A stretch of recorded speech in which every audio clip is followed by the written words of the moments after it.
అండి, నమస్తే. Welcome to current affairs light YouTube channel. ఇవాళ మన క్లాస్లో రీసెంట్గా జరిగినటువంటి కరెంట్ అఫైర్స్లో ఇంపార్టెంట్ కాన్సెప్ట్ నేర్చుకుందామండి. మీకు కనుక మా ఛానల్ ఉన్నటువంటి వీడియోస్ అండ్ ఎక్స్ప్లెనేషన్ నచ్చినట్లయితే మా ఛానల్ లైక్ చేయండి, షేర్ చేయండి అండ్ సబ్స్క్రైబ్ చేయండి. Welcome to current affairs light YouTube channel. ఇవాళ మన కాన్సెప్ట్ వచ్చేసి జిఎస్టీ కలెక్షన్స్. సో రీసెంట్గా మే యొక్క నెలలో ఎంత జిఎస్టీ కలెక్షన్ వచ్చింది అనేటువంటి విషయం వెలుగులోకి వచ్చిందనమాట. ఎంతవరకు వచ్చిందంటే 1.73 లక్షల కోట్ల రూపాయల జిఎస్టీ పన్ను వసూళ్లు అనేవి రావడం జరిగింది. అండ్ ఇంతకుముందు నెలలో ఏప్రిల్ నెలతో పోల్చినప్పుడు ఇది కొంతవరకు తక్కువగా ఉంది. ఎందుకంటే ఏప్రిల్ నెలలో రికార్డు స్థాయిలో 2.1 లక్షల కోట్ల రూపాయలు అనేవి జిఎస్టీ పన్ను వసూళ్లు అనేవి జరిగాయి. బట్ రీసెంట్గా వచ్చింది ఎంతంటే 1.73 లక్షల కోట్ల రూపాయలు అనేవి కలెక్ట్ చేయడం జరిగింది. బట్ జిఎస్టీ పరంగా 10% వరకు సంవత్సర ఆదాయాన్ని అనేది ఇంక్రీజ్ అవ్వడం జరిగింది. అండ్ ఇక్కడ మనం తీసుకున్నటువంటి ఏదైతే మనం జిఎస్టీ కలెక్షన్ చేస్తూ ఉన్నామో అందులో 15.3% పరంగా ఇంక్రిమెంట్ అనేది ఉంది. ఏ విధంగా అంటే మన స్వదేశీయంగా చేసినటువంటి లావాదేవీల ద్వారా 15.3% వరకు కూడా ఇంక్రిమెంట్ అనేది గ్రోత్ అనేది రావడం జరిగింది. అండ్ బట్ ఇంపోర్ట్స్ పరంగా అంటే దిగుమతుల పరంగా 4.3% వరకు కూడా దిగుమతుల పరంగా ఉన్నటువంటి జిఎస్టీ ట్యాక్స్లో వచ్చేటువంటి రేట్ అనేది తగ్గడం జరిగింది. అండ్ ఇక్కడ నెక్స్ట్ మొత్తం మీద జిఎస్టీ వసూళ్ల పరంగా మొత్తం రిఫండ్స్ పరంగా ఎంతవరకు ఆదాయం అనేది రావడం జరిగిందంటే 1.44 లక్షల కోట్ల రూపాయల వరకు కూడా రెవెన్యూ అనేది సాధించడం జరిగింది. అండ్ ఇక్కడ ఇప్పుడు వరకు ప్రజెంట్ ఫైనాన్షియల్ ఇయర్ 2024-25 టైం కల్లా కూడా ఇంతవరకు ఎంత కలెక్ట్ అవ్వడం జరిగిందంటే 3.83 లక్షల కోట్ల రూపాయలు అనేవి పన్ను వసూలు చేసినట్లుగా మన ఫైనాన్స్ మినిస్ట్రీ వాళ్ళు, ఆర్థిక మంత్రిత్వ శాఖ వారు తెలియజేశారు. సో ప్రజెంట్ మే నెలలో వచ్చినటువంటి జిఎస్టీ పన్ను వసూలు ఎంతంటే 1.73 లక్షల కోట్ల రూపాయలు అనేవి రావడం జరిగింది.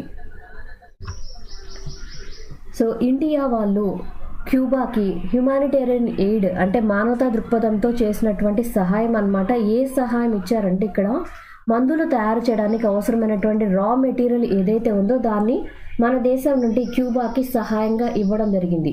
క్యూబా అనేది చాలా చిన్న దేశం, అది కూడా ఇక్కడ మెక్సికో పక్కన ఉంటుంది. మెక్సికో ఇది ఉత్తర అమెరికా కింద ఉన్నటువంటి మెక్సికోకి దగ్గరగా ఉన్నటువంటి అతి చిన్న దీవి అన్నమాట క్యూబా అనేది. అది చాలా పేద దేశంగా ఉంటుంది. ఆ దేశానికి మన దేశం నుంచి మానవతా దృక్పథంతో సహాయం అనేది మనం అందించాం.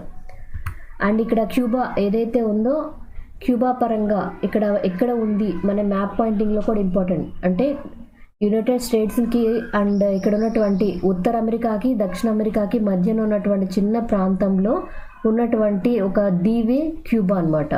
అండ్ క్యూబా యొక్క ప్లేస్ రాజధాని పరంగా హవానా అన్నమాట. ఇది కూడా important exam point of view. Cuba Havana ఎక్కడ ఉందంటే మెక్సికోకి పక్కన. ఉత్తర అమెరికా ఏమో పైన ఉంటుంది ఉత్తర ప్రాంతంలో, దక్షిణంలో దక్షిణ అమెరికా అనేది ఉంటుంది. సో ఇండియా సహాయం ఇస్తుంది క్యూబా కన్నా, మానవతా దృక్పథంతో సహాయం అన్నాం. ఎటువంటివి సహాయంగా అందించారంటే నియర్లీ 90 టన్నుల వరకు కూడా యాక్టివ్ ఫార్మాస్యూటికల్ ఇంగ్రీడియంట్స్ అనేవి పంపించడం జరిగింది. వాటిని మనం ఏపీఐస్గా పిలుస్తుంటాం. అవి మన ముంబైలో ఉన్నటువంటి ముంద్రా పోర్టు ద్వారా క్యూబా వరకు మనం పంపించడం జరిగింది. అండ్ ఇక్కడ క్యూబాకి వెళ్ళిన తర్వాత క్యూబా గవర్నమెంట్ వాళ్ళు మనం పంపించినటువంటి రా మెటీరియల్స్ ఏవైతే ఉన్నాయో వాటితోటి వాళ్ళకు అవసరమైనటువంటి యాంటీబయాటిక్స్ని టాబ్లెట్ల లాగా క్యాప్సూల్స్ లాగా తయారు చేసుకుంటారు, సిరప్స్ తయారు చేయడానికి. అండ్ దాంతోపాటు ఇంజెక్షన్ చేయడానికి అవసరమైనటువంటి డోసేజెస్గా కూడా తయారు చేయడానికి ఈ యొక్క మనం పంపించినటువంటి ఫార్మాస్యూటికల్ మెటీరియల్ ఏదైతే ఉందో అది ఉపయోగపడుతుంది అన్నమాట. సో ఇది ఎందుకోసం అంటే ప్రజెంట్ ఉన్నటువంటి సిచ్యువేషన్లో ఆరోగ్యాన్ని కాపాడుకోవడానికి మనం ఎక్కువగా యాంటీబయాటిక్స్ వాడుతూ ఉన్నాం. కాబట్టి యాంటీబయాటిక్స్ని తయారు చేయడానికి, ఉత్పత్తి చేయడానికి కావాల్సినటువంటి రా మెటీరియల్ని మన దేశం నుంచి క్యూబాకి మనం పంపించడం జరిగింది. సో రీసెంట్గా ఇండియాకి మన దేశానికి వచ్చేటువంటి ఫారిన్ డైరెక్ట్ ఇన్వెస్ట్మెంట్ ఫండ్స్ ఏవైతే ఉన్నాయో అవి అత్యధికంగా ఏ దేశం నుంచి మనకి రావడం జరిగిందంటే సింగపూర్ నుంచి అన్నమాట.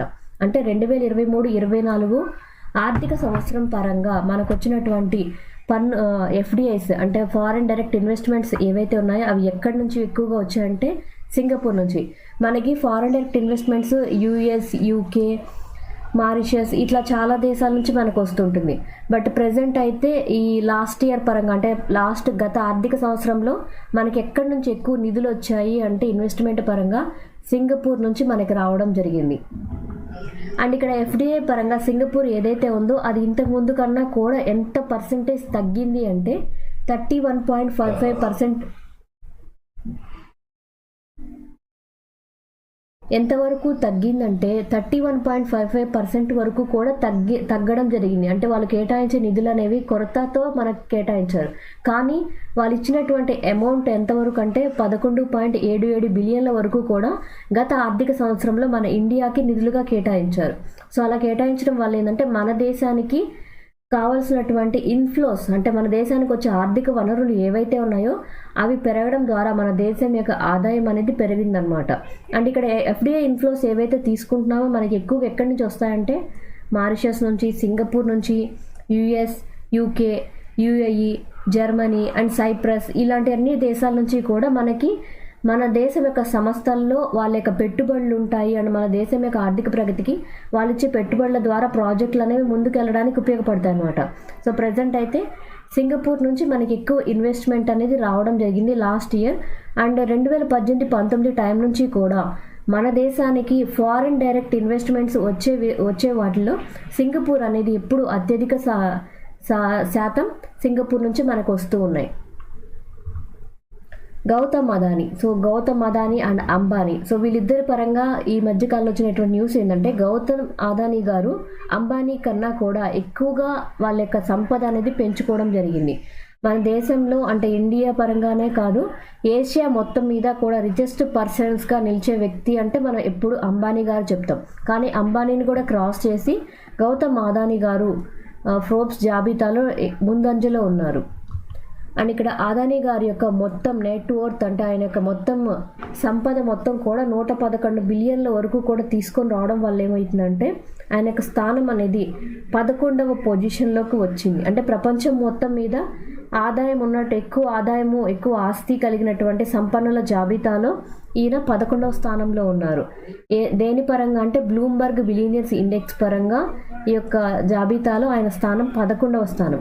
బట్ అంబానీ గారి యొక్క స్థానం ఎంత ఉందంటే 109 బిలియన్ల అమౌంట్ తోటి ఆస్తితోటి ఆయన యొక్క స్థానం అనేది 12లో ఉంది. మన అదానీ గారేమో 11వ స్థానంలో ఉన్నారు.